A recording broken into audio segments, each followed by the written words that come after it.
A century ago, this neighborhood in Tulsa, Oklahoma was known as Black Wall Street.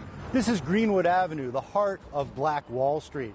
It was one of the few places in the then heavily segregated United States where blacks were prospering. In 1921, a white mob attacked Greenwood, destroying nearly every building and killing up to 300 people. But for decades, no one seemed to want to talk about it.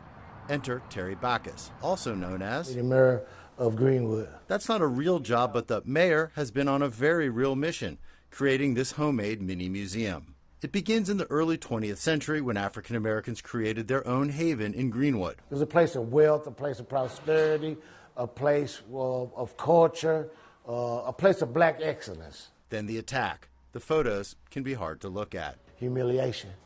So they wanted to humiliate you like, I got you. But the exhibit is about much more than just tragedy. The exhibit tracks Greenwood's history from prosperity to the disaster of the 1921 massacre to the neighborhood's rebuilding and rebirth.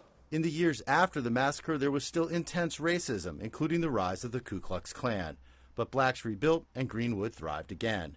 But in the 1970s, so-called urban renewal put a highway through Greenwood, and the neighborhood struggled. You know, like Greenwood been on life support to me for the last 50 years. Now Greenwood is once again rising. New black-owned businesses have popped up, and a history center will soon open its doors. Greenwood today is a place of remembrance.